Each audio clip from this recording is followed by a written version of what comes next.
Bien, bonjour à tous. Je vais commencer par me présenter. Donc, Julien Pontier, je suis directeur au pôle public et non-profit du cabinet de recrutement Réseau 137. On est très heureux ce matin de vous accueillir nombreux pour la première édition d'une table ronde dans le cadre d'une série débat public que nous lançons. Et donc,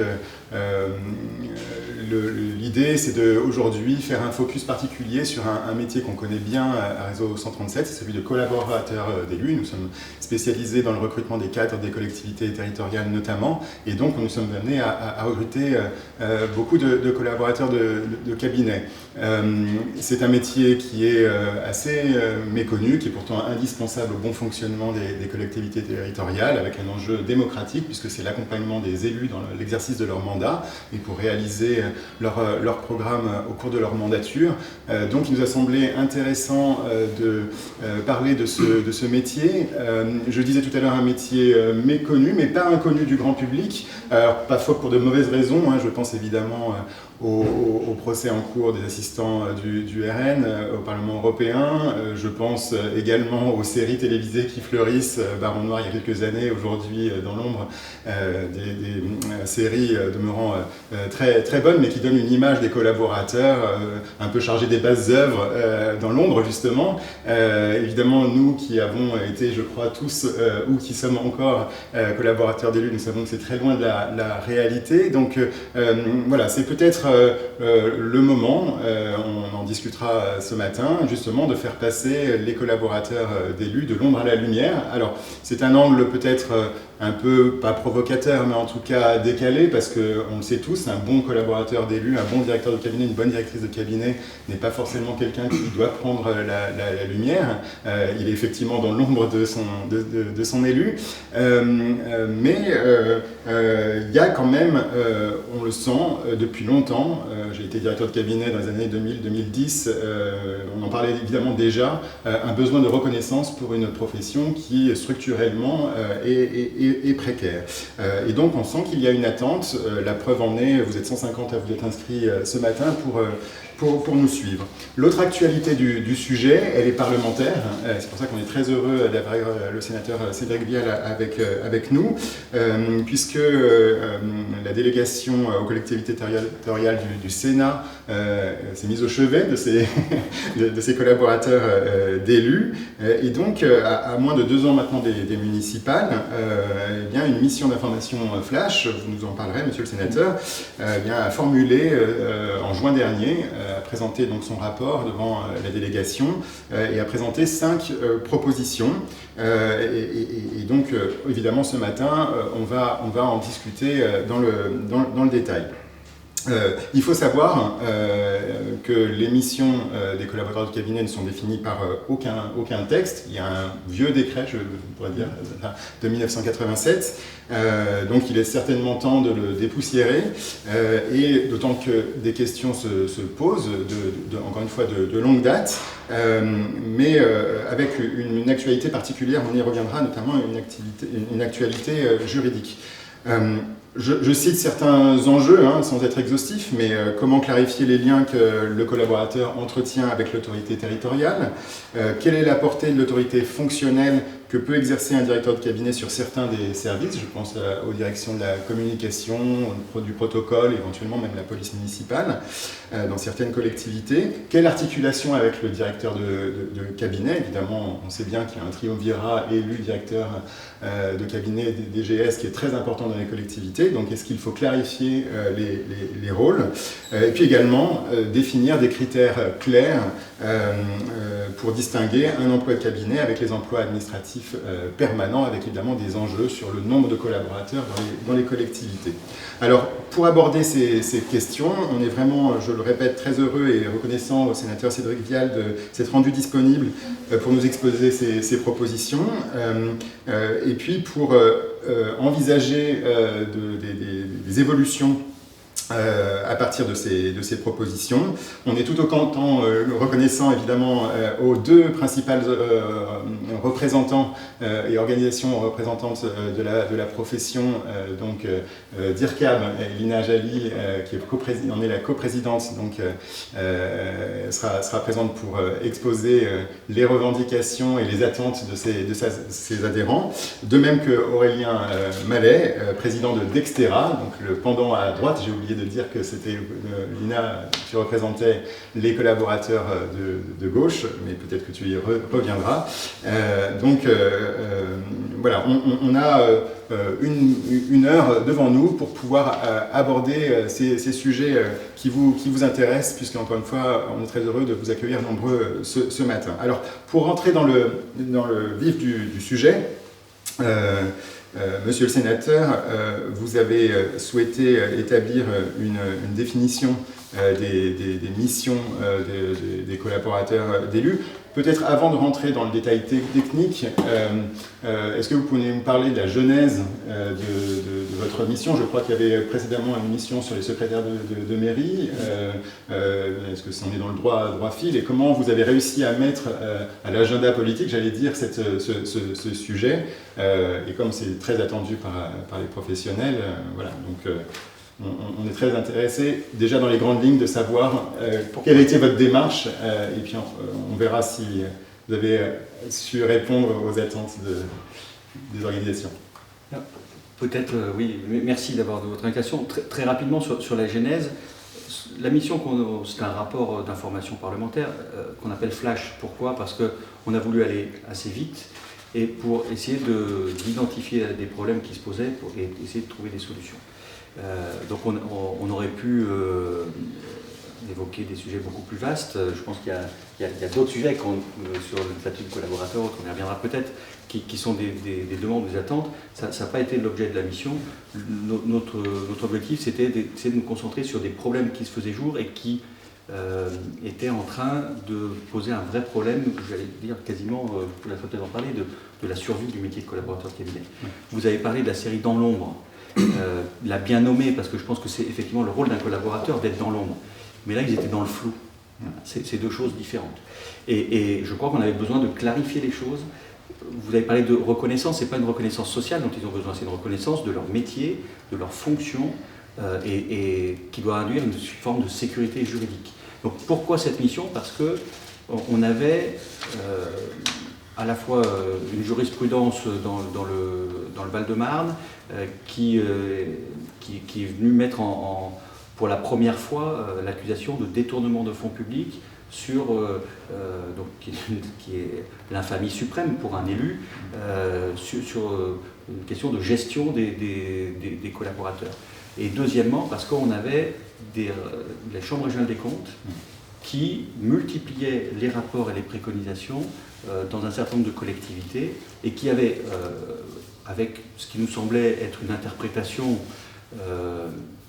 très personnelle de ces magistrats, de la fonction de collaborateur politique, et qui en tout cas ne nous semblait pas correspondre à ce qui avait été les usages jusqu'à présent, et qui avait des conséquences très fortes, puisque on voyait des organigrammes dans les collectivités être en train d'être modifiés à la demande des chambres régionales des comptes, où les élus, pour se protéger de l'infamie dont on parlait tout à l'heure, qui pourrait être une condamnation, de se protéger en finalement déshabillant leurs collaborateurs de toutes leurs missions essentielles au profit de l'administration. Et donc petit à petit, vous l'avez parlé du triumvirat. Le triumvirat, c'est le politique qui est un élu et qui travaille avec l'administration représentée par l'EGS et un collaborateur de cabinet qui est du côté du politique, qui est là pour accompagner les gens. On était en train de tuer la dimension politique du cabinet dans son rôle d'accompagnement au profit du rôle administratif. Et je pense que du coup on déséquilibrait le fonctionnement des collectivités territoriales. On a voulu s'attacher à ça. Peut-être sur ce point, je me tourne vers Aurélien Mallet parce que je crois qu'un des fondateurs de Dextera a récemment dit qu'il y avait un risque que le métier disparaisse, ou en tout cas, oui, je crois qu'il a utilisé le terme de mort du métier. Est-ce que vous pensez qu'on en est vraiment arrivé là? Déjà, merci pour l'invitation, cher Julien. Oui, vous faites référence à Alexandre Morat, président fondateur de Nextera. Sans parler de la mort du métier, c'est surtout un désintérêt croissant. À partir du moment où vous ne pouvez plus être le relais de votre élu au sein de l'administration, à partir du moment où vous êtes cloisonné finalement à une espèce de métier d'assistant personnel, puisque vous ne pouvez plus discuter avec les services de quelque façon que ce soit, le non-cumul des mandats a aussi beaucoup changé les choses. Vous aviez auparavant des élus qui avaient deux mandats, un mandat national, plusieurs mandats locaux, et il y avait une dimension politique qui était sans doute un peu plus forte au cabinet. Et aujourd'hui, lorsque vous avez un maire qui n'a plus d'autres mandats, et qui a des horaires de bureau en réalité, et arrive à 9h et repart le soir à 18h, un petit peu plus tard quand même, avec pas mal de manifestations, mais les maires se sont réorientés aussi vers la gestion de la collectivité, donc avec une étiquette un peu administrative. Et puis la vraie difficulté, mais ça on en a beaucoup parlé lors de la mission, c'est quelle est la définition? Qu'est-ce qui est politique dans une collectivité? Qu'est-ce qui est administratif? En réalité, tout est politique, puisque toutes les décisions partent soit du conseil municipal, donc des élus, ou soit des arrêtés municipaux, des arrêtés du maire, du président, en fonction de collectivité. Et après, la mise en œuvre se fait par l'administration. Mais c'était la difficulté des chambres régionales des comptes, c'était à juger ce qui est politique de ce qui est administratif. Et c'est là où on n'est pas tout à fait d'accord, hein, et même certains journalistes, au moment des petites difficultés qu'on a rencontrées et de la jurisprudence du Val-de-Marne, nous expliquaient que c'était l'administration qui choisissait quelle rue on refaisait dans une ville. C'était l'administration qui choisissait si dans la cantine on faisait 5 composantes, 4 composantes. Non, ce sont des choix politiques. C'est le politique qui fait ces choix-là. Et après, la mise en œuvre, elle est faite par les administratifs. Et ils avaient le sentiment, je parle des juges et également de certains journalistes, que le cabinet se cantonnait à la grande politique nationale, aux élections, aux partis politiques qui en plus, pour le coup, se sont un peu réduits comme peau de chagrin. Il y a ça aussi, le cabinet parfois avait tendance à travailler aussi sur les mandats nationaux, sur les engagements politiques de son élu. Les engagements politiques dans les partis aujourd'hui sont quand même très réduits.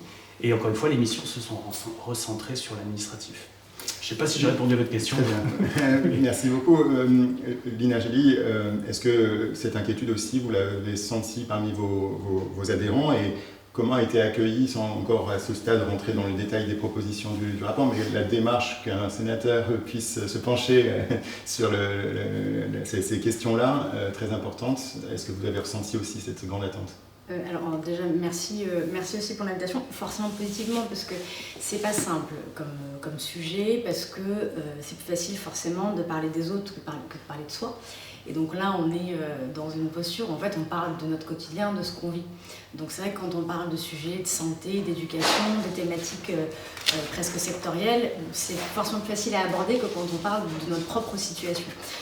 Ça, c'est le premier point. Le deuxième point, pour prolonger un peu ce qui a été dit, c'est que oui, on l'a accueilli positivement parce que il y a le sujet de la survie du métier et il y a aussi le sujet de l'adaptation. Ce qu'il faut avoir en tête, c'est que déjà, il y a parfois, et c'est aussi le vide qu'a créé le fait qu'il n'y ait pas de définition stricte et au minima juridique, c'est qu'il y a presque parfois autant de directeurs de cabinet parfois que de manières d'exercer la fonction. C'est le vide juridique a aussi amené ça. Et ensuite, il faut avoir en tête que c'est une profession qui a beaucoup évolué. Le sujet, c'est aussi de l'adapter à la réalité. Ce qui nous a beaucoup heurté, on en a parlé plein de fois avec Aurélien, c'est que la jurisprudence du Val-de-Marne, elle niait une réalité. Elle niait ce qui était en fait le quotidien de la très grande majorité des directeurs et des directrices de cabinet dans ce pays. Donc c'est ce qui nous a le plus heurté, cette déconnexion entre une décision et ce qui relève de notre quotidien.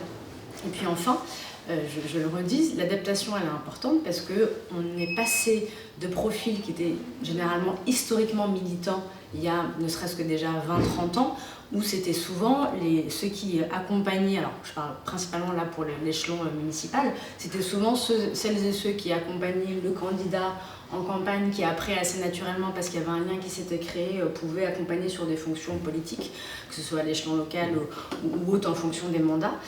Et puis c'est une profession qui s'est aussi beaucoup féminisée, qui s'est aussi beaucoup diversifiée dans les profils, ne serait-ce qu'académiques. On a, au sein de l'association, on a autant d'anciens DRH que d'anciens DST, que de personnes qui viennent du privé, que d'étudiants qui sortent d'école, parce qu'il y a aussi eu des débouchés qui se sont créés. Il y a des masters, des écoles, des formations qui maintenant forment à ce métier-là.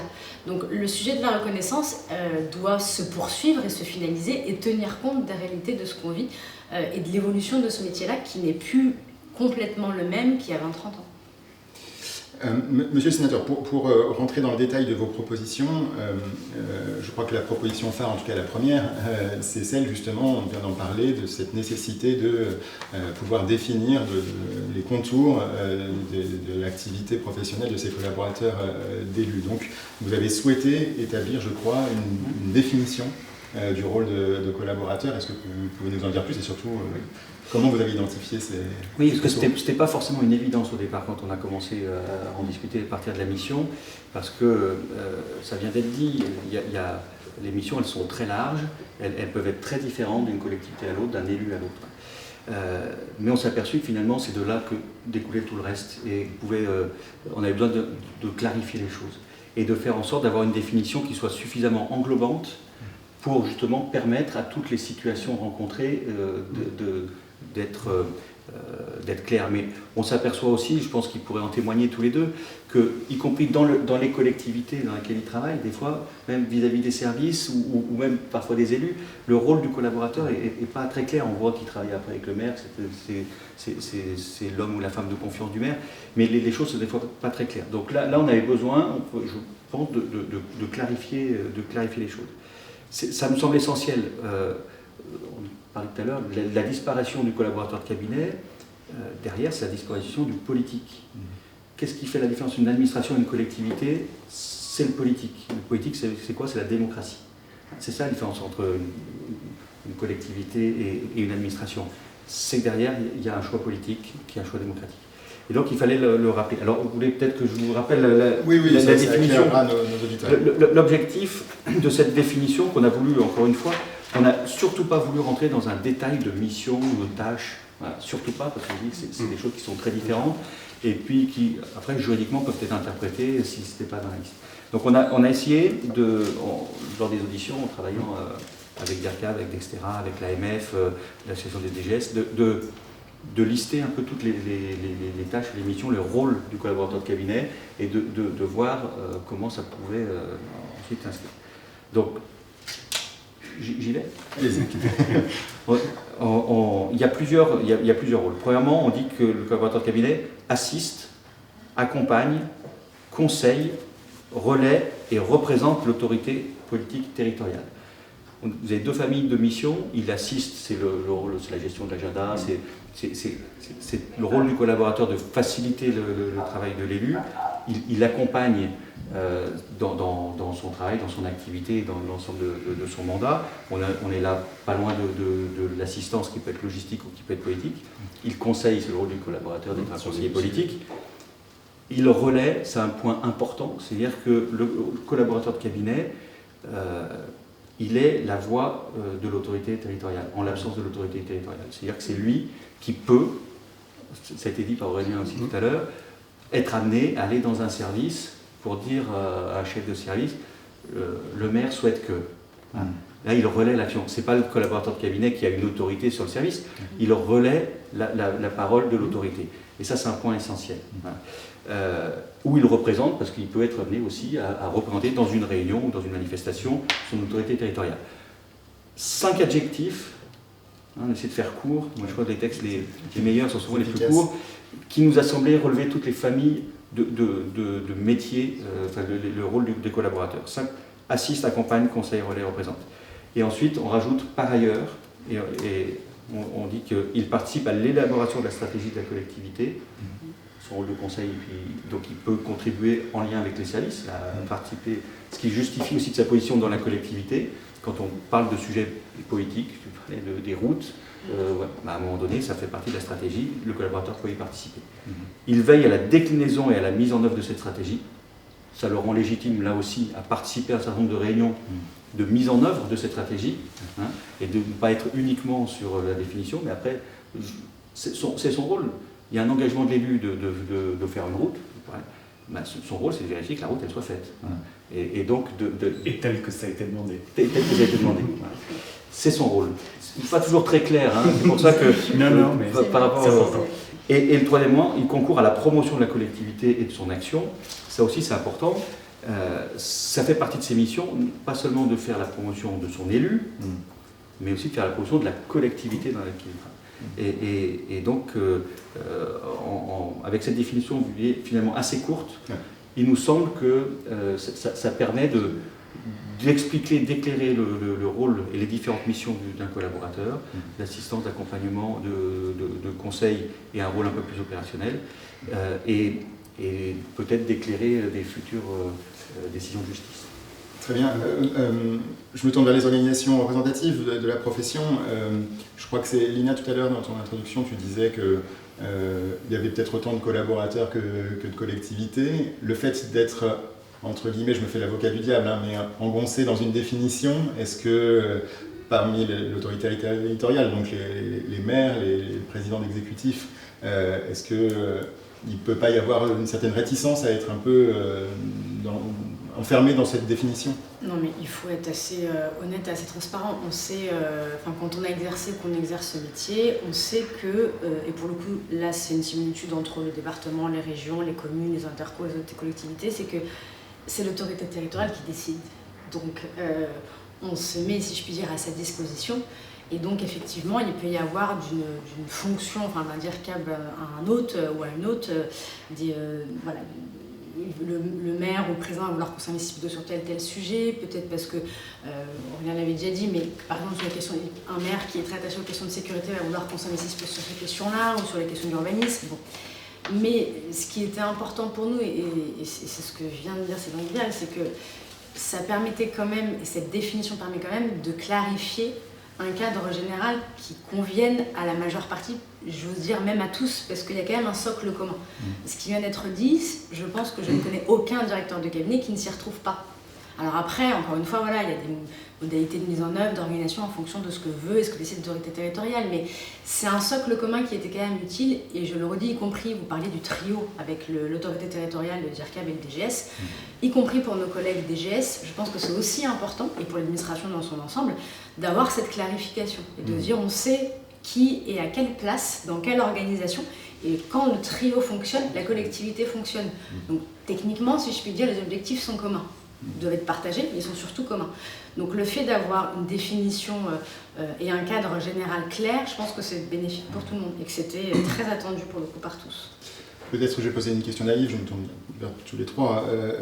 Je crois que vous préconisez dans votre rapport que ce soit du domaine de la loi. Est-ce que, là on a dit tout à l'heure en introduction qu'aujourd'hui la profession était régie par un décret.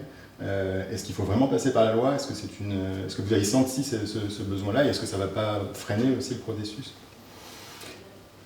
La question peut rester ouverte jusqu'au bout. Est-ce que c'est réglementaire? Est-ce que c'est la loi? Il y a une hiérarchie des normes. Vu qu'on a aujourd'hui un décret et qu'on a aujourd'hui des textes d'application, il nous a semblé que la définition devait être au-dessus et pas en dessous.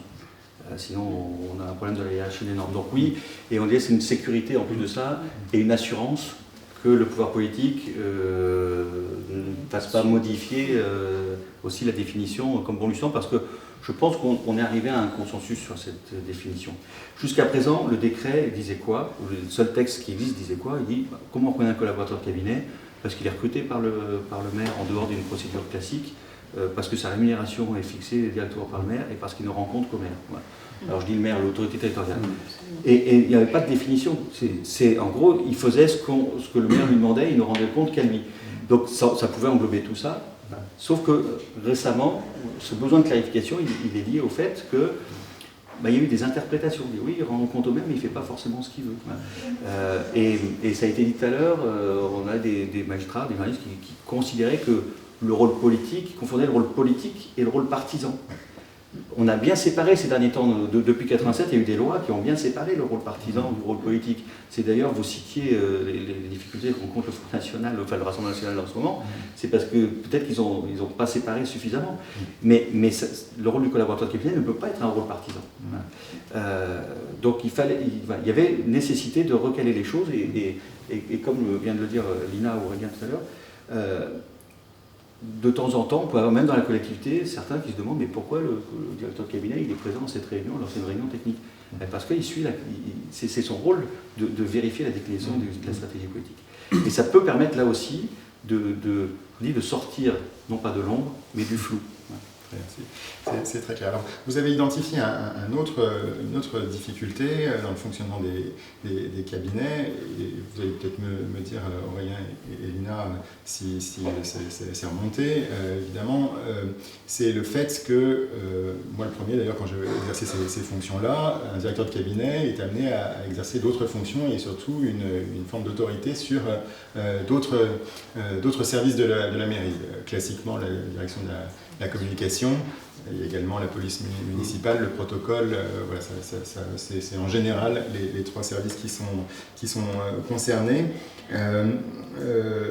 Est-ce que déjà vous sentez, alors il y a eu une jurisprudence, on en a parlé, est-ce que vous sentez qu'il y a une évolution du métier justement qui, avant les propositions du Sénat, il fallait s'adapter à la nouvelle jurisprudence, et donc voilà, est-ce que le rôle de directeur de cabinet, directeur de la communication, vos adhérents, est-ce qu'ils ont encore les deux étiquettes? Pour réagir à cela, il faudrait en préambule identifier que cette jurisprudence s'applique désormais pour tout. Et c'est un postulat de base qui n'est pas très clair. Non, mais je serais Aurélien répondre, mais en fait, on a eu une vague d'inquiétude avant tout. Après, il y a eu des réactions, comme l'a dit tout à l'heure Sandrine Muvel, de DGS ou d'administration ou d'élus qui se sont posés des questions légitimes d'ailleurs, puisqu'ils ont eu une décision de justice qui pouvait contredire ce qu'était leur propre organisation en interne. Donc ça a créé plus d'inquiétude qu'autre chose. Il n'y a pas forcément eu au début de modifications ou d'aménagements. Mais en fait, le problème, il est là. C'est-à-dire qu'en fait, on aménage pour aller vers quoi ? Et c'est là où on revient sur cette histoire de clarté et de besoin de ne pas rester dans un vide juridique. C'est que modifier pour faire quoi en fait? Est-ce que c'est pour modifier une organisation qu'on a déjà mis en œuvre et pour aller vers quoi? Donc on a plutôt été pris par cette vague d'inquiétude de dire alors il nous faut des textes clairs, des textes partagés et qui précisent ce que sont nos missions. C'est un peu dans cet esprit-là qu'on a accueilli ce moment un peu particulier. C'est également une inquiétude chez Dextera? Oui, c'est une inquiétude qui est partagée parce que, alors effectivement, tous les cabinets ne se sont pas mis en branle pour soit se séparer de la communication, du protocole, du jumelage, des affaires internationales, enfin de tout ce qui est en réalité intrinsèquement lié à la personne du maire, du président, et qui pour des raisons de réactivité était historiquement un peu partout rattaché au directeur de cabinet, voire parfois au maire directement, mais géré par le directeur de cabinet.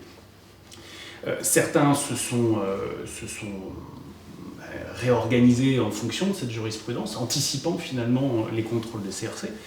Et on sait, notamment on en a discuté lors de la mission Flash, que désormais les contrôles de Chambre régionale des comptes se focalisent de plus en plus, voire quasiment systématiquement aujourd'hui lors des contrôles, sur l'organisation aussi des cabinets, amenant derrière à une réorganisation, un détachement hiérarchique, puisque dans beaucoup de cabinets, la communication était directement rattachée au directeur de cabinet. On a même des directeurs de cabinet et de la communication.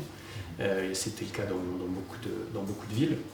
Donc, au gré des contrôles, il y a une réorganisation et il était urgent qu'on puisse effectivement se pencher sur la question. C'est ce qu'a fait la mission Flash, faire ses propositions et d'avoir cette proposition qui a été faite par la délégation sénatoriale et les deux rapporteurs. Je remercie également Jérôme Durin, qui était co-rapporteur de la mission, et Cédric, de pouvoir consacrer une autorité fonctionnelle du directeur de cabinet sur tel ou tel service. On n'a pas voulu être limitatif, parce qu'en réalité, le directeur de cabinet va avant tout se focaliser ou se pencher sur les sujets qui préoccupent la maire. Si les sujets qui préoccupent un maire, ce sont les questions de sécurité, alors pourquoi pas, après tout c'est la libre administration, pourquoi pas faire en sorte qu'il puisse y avoir une autorité fonctionnelle du directeur de cabinet sur la police municipale. Si les sujets sont des sujets, je ne sais pas moi, d'environnement ou de développement économique ou d'emploi, pourquoi le directeur de cabinet ne pourrait pas avoir une autorité fonctionnelle sur ce service-là? Et tout ceci, c'est pas de façon secrète, hein, sur la base d'un arrêté municipal, ou d'un arrêté en tout cas de l'autorité compétente, qui définirait sur la durée du mandat, un peu comme un arrêté d'emploi fonctionnel, et qui permettrait de cadrer les choses.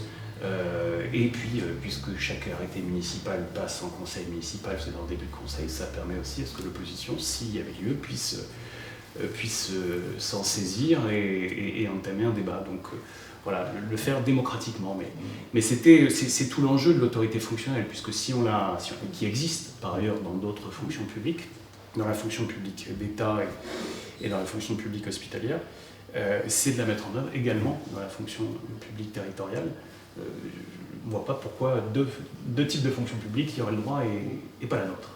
Monsieur le sénateur, on vient de le dire, donc vous êtes favorable à accorder une autorité fonctionnelle au directeur de cabinet sur certains services. Est-ce que cette proposition est allée de soi? Est-ce que vous n'avez pas rencontré des résistances? Parce qu'on peut par exemple imaginer que ça peut créer un conflit de loyauté pour un agent entre le DGS qui a l'autorité hiérarchique et puis un directeur de cabinet ou une directrice de cabinet qui aurait l'autorité fonctionnelle.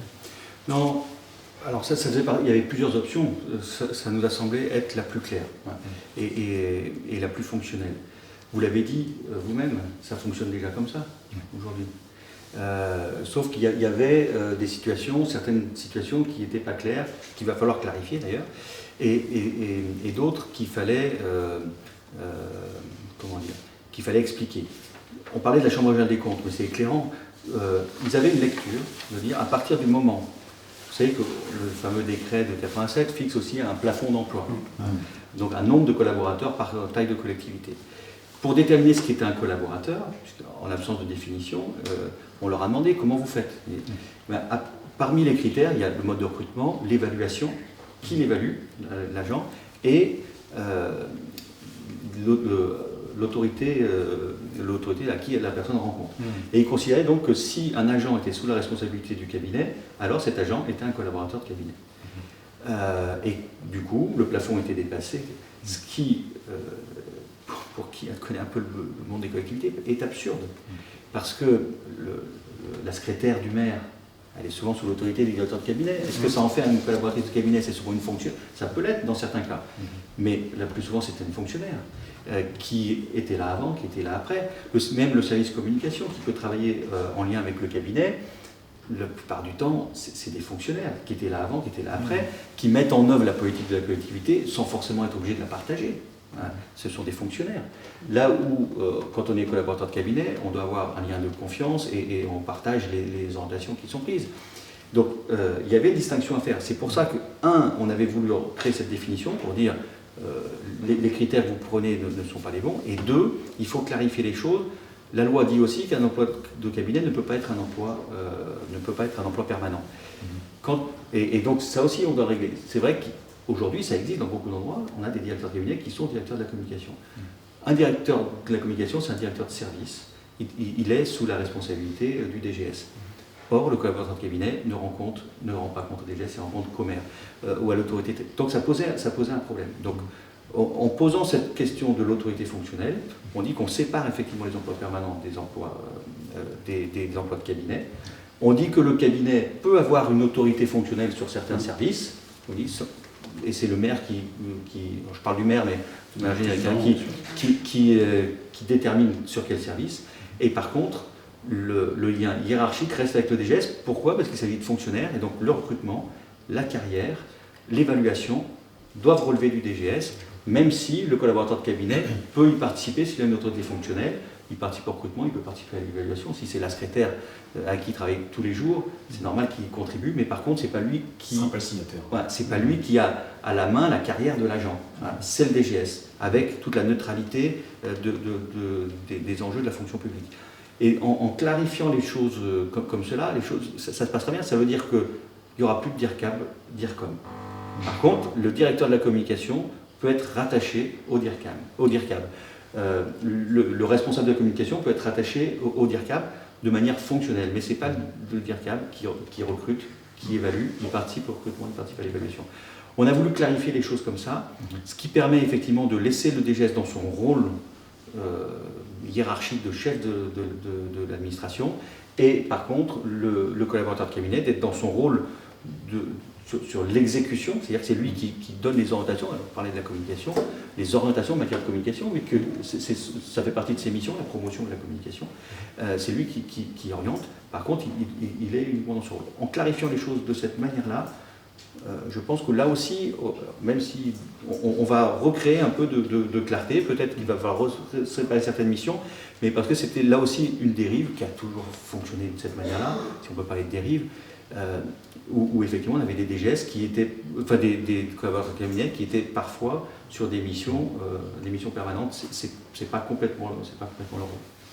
Alors vous avez identifié un autre enjeu dans les grandes collectivités, voire les très grandes collectivités, qui est celle de l'exercice du mandat pour des vice-présidents, des adjoints dans ces grandes collectivités qui, aujourd'hui, sauf Paris-Lyon-Marseille, sauf erreur, n'ont pas de collaborateurs au même titre que le chef de l'exécutif. Comment vous avez, parmi vos propositions, quelle est la solution que vous préconisez ? Alors, on n'est pas allé au bout sur ce point-là parce qu'on a voulu pointer le sujet et je pense qu'il y a un travail qui devra être approfondi avec les principaux intéressés qu'on a consultés, mais on n'est pas allé encore assez loin. C'est Lina qui disait ça tout à l'heure. Il faut aussi qu'on s'adapte. Le métier évolue. On va parler par exemple des régions. Aujourd'hui, on a des régions qui ont grossi, certaines qui sont devenues très importantes. Qui ont pris des compétences. Un vice-président de région aujourd'hui, c'est un homme politique ou une femme politique. On ne peut pas dire le contraire. Moi, je suis issu de la région Auvergne-Rhône-Alpes, c'est 8 millions d'habitants, on pourrait dire la région Île-de-France, avec une particularité pour nous, c'est qu'il y a 10 heures de route pour aller d'un bout à l'autre. Et on a un vice-président qui, du coup, sillonne la région, a des interlocuteurs de haut niveau, des compétences importantes. C'est un homme politique ou une femme politique. Il a besoin d'être accompagné, au même titre qu'un maire peut être accompagné dans un village, et d'être accompagné politiquement ou techniquement. Et donc il faut qu'on réponde à ça. Ce besoin est de plus en plus important. Ce qu'on s'est aperçu dans la mission, c'est que c'était un besoin criant dans les régions et qu'il va falloir trouver des solutions. Parce que là aussi, du coup, sinon on arrive sur un système D qui n'est pas clair. Mais aujourd'hui, tous les vice-présidents ont besoin d'être accompagnés. Dans les départements, la demande est un peu moins forte. Et globalement, ça fonctionne plutôt bien aujourd'hui. Il n'y a pas de revendication beaucoup plus forte, mais ça mérite quand même d'être... Peut-être qu'il y a des ajustements à faire. Mais on a aussi la question qui peut se poser dans certaines grosses agglomérations.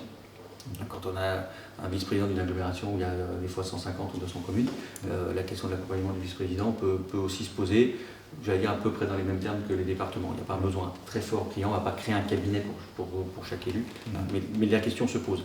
Et je pense notamment que pour les régions, la question d'avoir pour un vice-président soit quelqu'un qui soit rattaché au service, des services dans lesquels il a la compétence, mais qui est un rôle qui va un peu au-delà du rôle technique, qui peut aller aussi sur des rôles d'assistance ou d'accompagnement. Si on revient sur les définitions du cabinet, qui n'est pas forcément un rôle vraiment de cabinet, mais un rôle administratif avec quelques missions complémentaires, ou alors un rôle de cabinet complètement d'accompagnement, parce qu'il y a besoin d'un accompagnement politique. Et encore une fois, un vice-président, ce n'est pas que le chef de l'administration, c'est un élu, donc c'est un politique, il a besoin d'être accompagné. Lina Aurélien, est-ce que c'est une ambition qui est remontée aussi chez vous? Et peut-être une question subsidiaire, c'est est-ce qu'il n'y a pas dans ce cas-là besoin aussi de renforcer les droits d'opposition et les moyens d'opposition? Parce que finalement on renforce les exécutifs et si on est dans l'opposition dans une collectivité, on pourrait se dire mais il y a deux poids deux mesures. Il n'y a pas de poids deux mesures puisque l'opposition ne va pas se déplacer, elle n'est pas en manette, elle n'est pas en situation d'exercer. Et c'est la démocratie qui l'a décidé. Et par ailleurs, ils peuvent se constituer en groupe, après c'est le règlement intérieur, enfin, les moyens ils peuvent en avoir. Comme l'a dit Cédric, avec les grandes régions qu'on a aujourd'hui, vous avez la Nouvelle-Aquitaine, vous avez un vice-président, imaginons, en charge du développement économique, qui va de Pau à Poitiers, je ne sais pas si vous imaginez. En Auvergne-Rhône-Alpes, vous allez de Thonon-les-Bains à Aurillac. En Occitanie, vous allez de Tarbes à Nîmes. Et vous avez un homme pour faire ça, une femme, un vice-président ou une vice-présidente. Je ne sais pas, aujourd'hui, il faut être un surhomme pour pouvoir assurer une telle mission. Alors, soit, finalement, ils n'occupent pas la mission politique pour laquelle ils ont été élus, mais s'ils veulent l'occuper et l'habiter, il faut qu'ils soient accompagnés dans leur quotidien et sur les missions politiques. Bien sûr qu'il y a les services qui sont là en amont, mais il faut qu'il y ait un accompagnement politique aussi, parfois pour de la représentation, pour des missions d'urgence, puisqu'on l'a vu justement dans les définitions des collaborateurs du cabinet, il y a aussi une mission de représentation. Mais oui, c'est un besoin qui est évident, après un peu moins peut-être dans les départements, et encore que tout ça doit se déterminer, c'est un peu au cas par cas. Et puis dans les très grandes agglomérations, métropoles, effectivement, le besoin peut s'en faire ressentir. Mais il est surtout évident, en tout cas dans les régions, et par leur dimension, qui ont quand même, je rappelle, été un peu subies. Ils n'ont pas tous choisi de devoir se réunifier et d'avoir des régions à 13, 12 départements. C'est colossal. On est, probablement là dans le cadre du pouvoir réglementaire. Il va falloir trancher notamment entre l'accompagnement politique et l'accompagnement administratif, mais en tout cas il va falloir trouver des solutions et je pense que c'est au gouvernement de prendre ses responsabilités, de mettre en place une concertation et d'y arriver. Mais moi, pour être en soutien, mais je pense qu'il y a un sujet, ce que vient de dire Aurélien est très vrai. L'élu il peut être accompagné, il a un chauffeur, une secrétaire, c'est très bien. Mais il n'a pas besoin que de ça. Quand il doit travailler avec des chefs d'entreprise, dans mon cas c'est 13 départements, si c'est lui qui doit prendre le rendez-vous, doit écrire un mail, faire le compte rendu de la réunion, mettre toutes les actions en place, il a besoin d'être accompagné là-dessus. Il y a certaines de ces missions qui ne sont pas purement administratives, qui peuvent être plus politiques. Donc il a besoin d'être accompagné, sinon, ça a été dit, sinon on va transformer les collectivités en administration, c'est pas le but. Lina, DIRCAB a identifié une problématique, et moi-même, quand j'ai exercé la profession, j'ai été sidéré de voir que c'était dans cette situation-là. On ne peut pas remplacer un collaborateur ou une collaboratrice absent pour des raisons de santé, et notamment le congé maternité. Je crois que c'est une proposition phare que vous avez faite, vous avez fait des écrits sur le sujet. Est-ce que tu peux nous éclairer sur ce qui est une anomalie, visiblement? Oui, en fait, tout ce qu'on dit, en fait, essaye, en tout cas, je pense, de suivre une logique. C'est-à-dire que quand on parlait de l'évolution du métier, c'est la même chose. C'est-à-dire que, je disais tout à l'heure que le métier s'est beaucoup féminisé. Mais parce que le décret de 87, je le rappelle, a été construit à un moment où, encore une fois, c'est un métier qui était principalement, très majoritairement occupé par des hommes. Aujourd'hui, c'est moins le cas, je l'ai dit, il y a une diversification des profils, mais aussi du coup une féminisation du métier. Et donc ça n'a pas été pensé du tout. Alors, ce qui nous surprend, c'est que depuis le temps, quand même, ça n'a pas été pensé, mais mieux vaut tard que jamais. Excuse-moi, je t'interromps, mais juste pour l'éclairer, il se trouve que pour inviter à notre rendez-vous de ce matin, j'ai regardé mon carnet d'adresses et puis j'ai vu tous les anciens directeurs de cabinet que je connaissais. Je suis allé sur LinkedIn, donc un tiers, deux tiers d'hommes. Donc voilà, je ne sais pas si c'est un sondage, je ne sais pas si vous avez dans vos organisations des données. On a beaucoup de femmes. Après, là aussi, ça rejoint un peu ce qu'on dit depuis tout à l'heure, c'est que on n'a pas de données précises, chiffrées, de statistiques officielles sur les hommes et les femmes. Par contre, je sais que nous, au niveau de nos adhérents, on a beaucoup de femmes. Après, ça reste encore majoritairement des hommes. Mais on a quand même beaucoup de femmes. Mais en fait, pour nous, c'était une évidence. On ne l'a pas compris parce qu'on s'est dit... et on l'a découvert grâce... je vais dire grâce quand même, parce qu'elles n'ont pas forcément elles-mêmes bien vécu, mais grâce à des collègues qui nous en ont parlé. Et en fait, c'est parce que des collègues directrices de cabinet se sont retrouvés dans une situation complètement ubuesque, y compris, la santé mentale est supposée être une grande cause visiblement. Là, en l'occurrence, on s'est retrouvés face à des collègues qui vraiment ont été dans une situation de précarité, il faut le dire, et puis de tension psychologique, où en fait on leur a dit qu'elles ne peuvent pas être remplacées pendant leur période de congé maternité, et que par conséquent, on a des collègues qui se sont retrouvés en fait à continuer de travailler indirectement ou involontairement ou pas aussi, et c'est absolument anormal. Alors on parle du congé maternité, mais il y a aussi le cas des arrêts longue maladie, par exemple. Congé paternité, pour le coup, pareil, les absences. L'absence n'est pas possible puisqu'on considère que, ça rejoint ce qu'on disait sur l'histoire du plafond, en fonction des collectivités puisqu'il y a un plafond. Et on expliquait qu'on pouvait parfois faire une dérogation à ce plafond et que c'est pas normal qu'on ne puisse pas faire une dérogation à ce plafond pour des situations de congé maternité, de congé paternité ou d'arrêt longue maladie. Donc c'est assez curieux que ça n'ait pas été revu depuis, mais en tout cas ça me donnait l'occasion de dire, bon, là aussi dans la petite liste de courses qu'on avait identifiée, en disant là il y a une difficulté vraiment importante qu'il faut traiter rapidement, parce qu'on parlait d'attractivité du métier tout à l'heure, je le redis, le lien très fort qui existe, on a dit de confiance entre l'autorité territoriale et le directeur de cabinet, fait que quand on pénalise un directeur de cabinet dans sa manière de fonctionner, de travailler, de fait vous pénalisez aussi l'élu dans la manière dont il est accompagné, dont il peut exercer son mandat.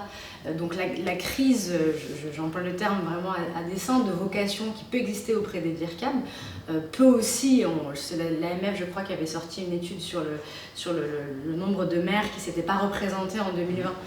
Je passe le contexte de la crise Covid, mais c'était déjà le cas en 2014. On a ce risque-là aussi auprès de nos collègues DIRCAB, parce qu'à un moment donné, quand ils commencent à faire les avantages inconvénients du poste, je le redis, ce sont des postes de métier passion, généralement, pour donner autant de temps, d'énergie, voilà, c'est qu'on aime ce qu'on fait quand même dans la grande majorité des cas. Ça demande aussi beaucoup de polyvalence, mais voilà, il faut que, on l'a dit plusieurs fois avec Aurélien, on ne demande ni plus ni moins, simplement ce qu'on disait, la reconnaissance, la clarification et de tenir compte de la réalité de ce que sont nos métiers au quotidien. Je vais rajouter deux points, c'est que ça m'a amusé de sortir ce chiffre lors de l'audition à la mission, mais aujourd'hui il y a des collectivités dans lesquelles vous avez un directeur de cabinet ou une directrice de cabinet. Si vous avez des triplés, votre congé parental peut durer 6 ans, la durée du mandat. Et sur la durée du mandat, si on s'en tient un texte aujourd'hui, un maire ne peut pas remplacer son directeur de cabinet. Donc abandonnera finalement, fera une croix sur son cabinet parce que la loi aujourd'hui ne le permet pas. Et également, ce sont les chambres régionales des comptes qui ont révélé et fait, on va dire, une recommandation assez vive et forte à un maire en région Auvergne-Rhône-Alpes sur justement le remplacement d'une directrice de cabinet lors de son congé maternité. Donc il y a le risque effectivement de ne pas être recruté éventuellement si vous êtes en âge d'avoir des enfants, une discrimination, et puis il y a le risque pénal aussi pour l'élu derrière, puisqu'il arrive à dépasser le plafond de collaborateurs de cabinet. Monsieur le sénateur, vous avez une proposition, je crois. Enfin, Non, mais il faut alors, là il y a consensus, on est tous d'accord pour dire qu'il faut régler ça, y compris avec la DGCL et le ministère qui reconnaissent qu'il y a un problème, et par contre il faut changer la loi. Là on est au niveau législatif. Donc on va essayer de le faire. Mais effectivement, on est dans des situations qui sont ubuesques. Parce que si vous avez un plafond, c'est ce que vient de dire Aurélien, si vous avez un emploi et que vous le remplacez, on considère que vous dépassez le plafond d'emploi parce que vous avez un deuxième, et que du coup, la qualification, c'est détournement de fonds publics. Vous rendez compte? Donc, on est dans une situation qui est ubuesque, alors que dans n'importe quel service administratif, vous avez le droit de remplacer un agent qui est en arrêt. Il faut régler ce problème-là, parce qu'en plus de ça, ça touche donc tous les agents, mais encore plus ceux qui sont touchés par un congé parental ou un congé maternité. Donc on a en plus de ça quelque chose qui peut être vécu comme discriminant envers les femmes. Donc c'est un problème qui a été identifié. Pourquoi il n'y avait pas de problème jusqu'à maintenant depuis 1987 ? C'est lié peut-être à la féminisation, mais pas seulement. C'est qu'avant on le faisait, et puis ça marchait comme ça paraissait tellement évident pour tout le monde.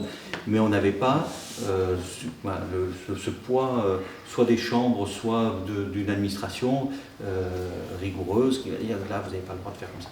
Le bon sens suffisait. Voilà. Avant, il l'emportait. Et le bon sens aujourd'hui, c'est exactement ça. Le bon sens aujourd'hui ne suffit plus, ou en tous les cas il a besoin d'être décrit par des circulaires. Et bien faisons-le. Voilà. Peut-être dernier enjeu que vous avez identifié, et preuve que le métier évolue et que les collectivités locales évoluent. Le fait intercommunal s'est évidemment développé depuis, on peut dater de la loi Chevènement de 99, mais même avant, et évidemment on est en 87, le fait intercommunal était beaucoup moins développé. On sait que beaucoup de maires sont également présidents de leur intercommunauté, veulent mutualiser, de même qu'ils mutualisent leurs services, leurs cabinets.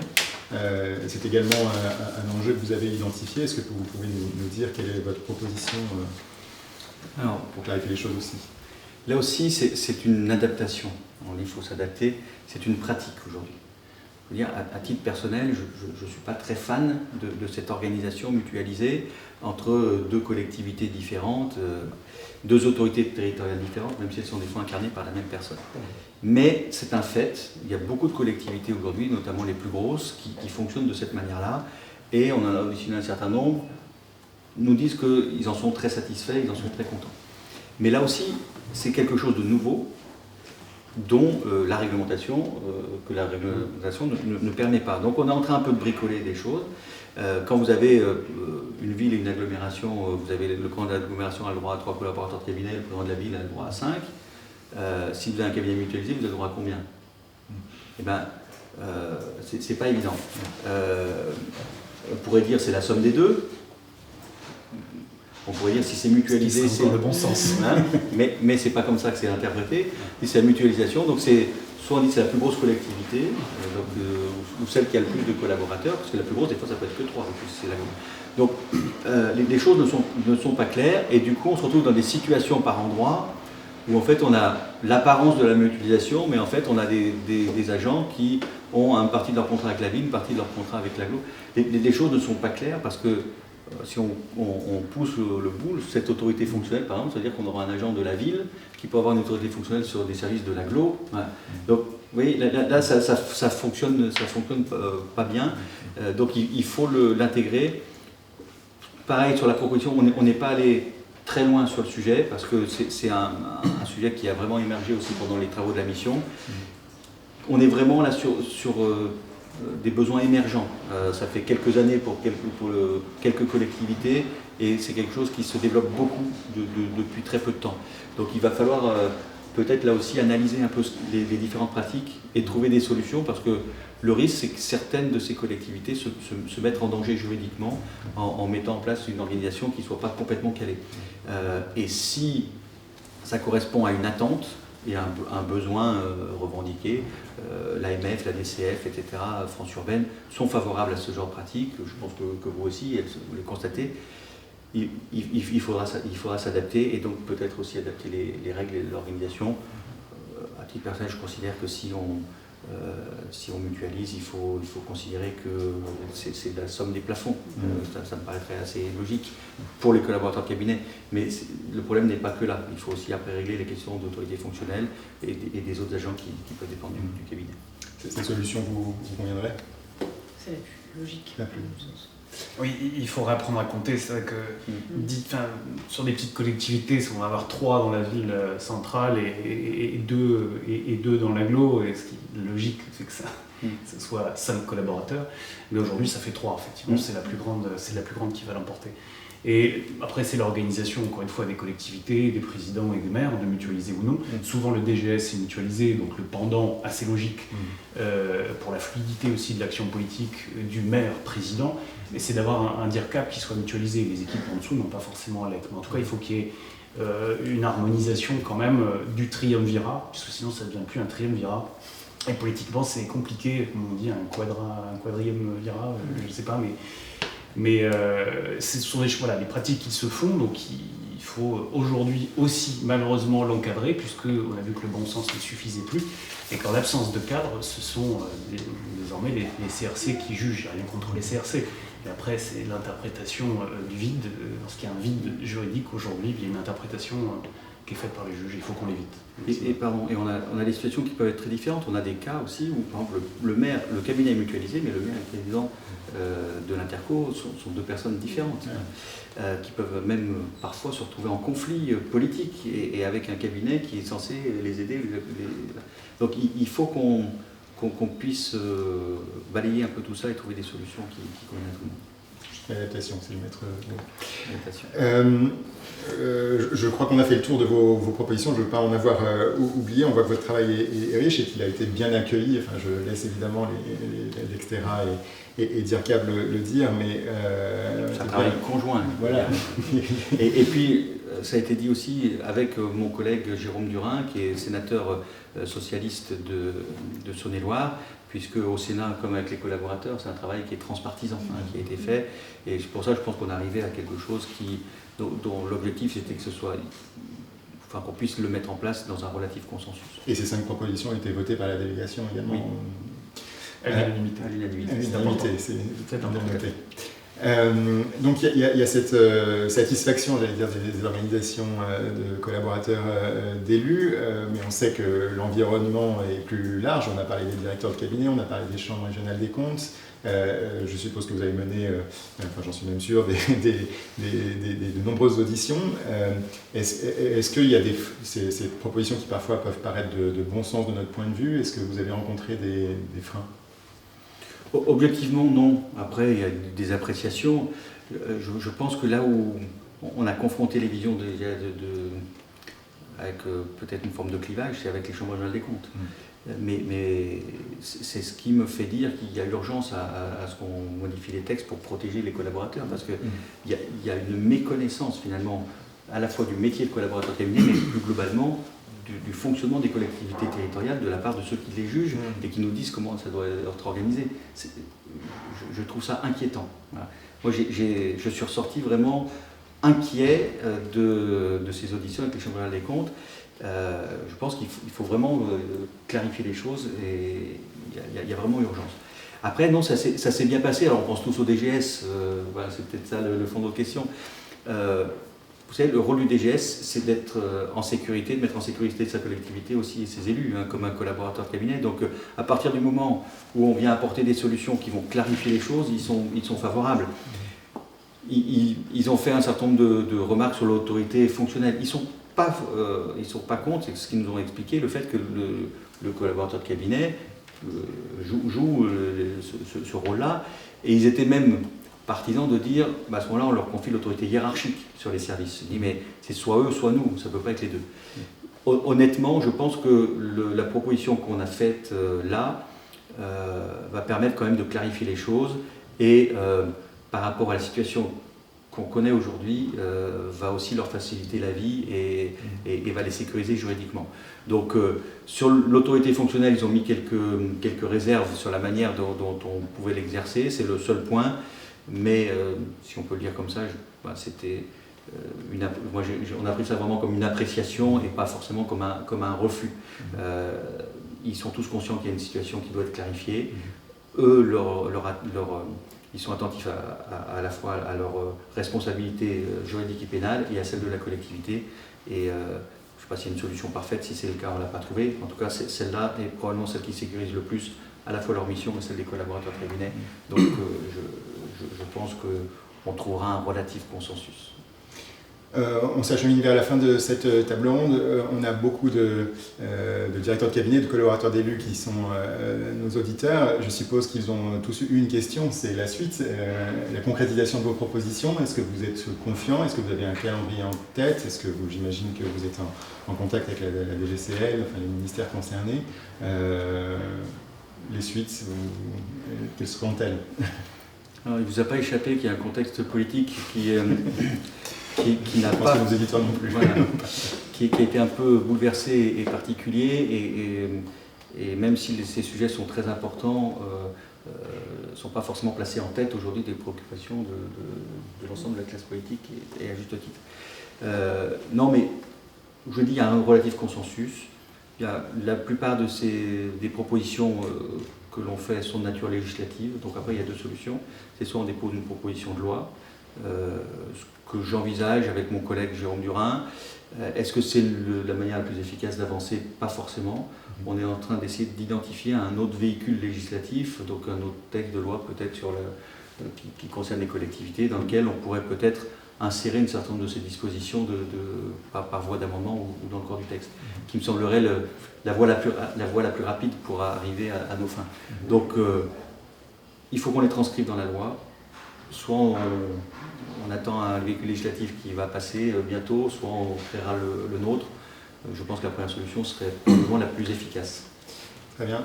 Peut-être une question pour conclure et que je poserai évidemment aux organisations représentatives, c'est il y a une revendication historique, je crois, de vos deux associations, de créer un statut de collaborateur de cabinet. Monsieur le sénateur, je crois que vous auriez souhaité peut-être même aller plus loin dans vos travaux. En tout cas, c'est un sujet de clivage possible. Est-ce que alors, j'entends que vous êtes satisfait de ces propositions-là, mais imaginons que tout se passe bien, que le véhicule législatif que vous trouveriez fonctionne. L'étape d'après, c'est quoi ?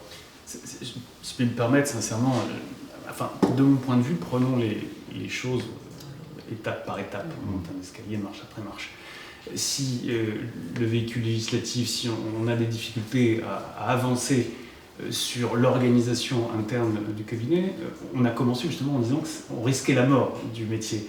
Alors, je vais me concentrer justement, histoire d'éviter la mort, et on verra après ce qu'on fait, mais si vous faites référence à la rémunération de 90% du plus haut salaire, au véhicule de fonction en dessous des 80 000 habitants, bon, c'est un peu l'arlésienne, ça fait des années effectivement qu'on en parle. Bien sûr qu'il faudra s'y pencher, mais le moment venu, encore une fois, aujourd'hui, l'important c'est de redéfinir les missions et les contours juridiques du métier de collaborateur de cabinet, d'éviter les requalifications, quelles qu'elles soient, en détournement de fonds publics pour les élus, parce que si les élus prennent trop de risques à avoir un cabinet, rassurez-vous, il n'y aura plus de cabinet. Donc pour résumer très clairement, on a un enjeu de sécurité juridique, on l'a dit, on a un enjeu d'attractivité du métier, on l'a dit, et on a un enjeu de compréhension du métier, de clarification. Je pense que, encore une fois, pour le coup, je suis assez d'accord avec Aurélien, il faut y aller par étapes. Nous, on a fait, dans deux associations, on a fait ce travail-là, identifié depuis déjà, d'ailleurs, de très nombreuses années, les difficultés qu'on rencontrait, les vides juridiques identifiés, ce qui allait jusqu'à entraver la fonction et le métier et le rôle de l'élu. Je pense que voilà, si on arrive déjà à obtenir des réponses et à avancer sur ce sujet-là, ça sera déjà pas mal. Bien, il me reste à vous remercier encore une fois d'avoir répondu favorablement à notre invitation et puis à vous remercier pour la qualité de nos échanges. Je crois qu'on est allé dans le fond de vos propositions, monsieur le sénateur, et puis vos réactions évidemment étaient très précieuses pour nous et pour tous nos auditeurs. Donc à très bientôt pour un prochain débat public. Merci. Merci.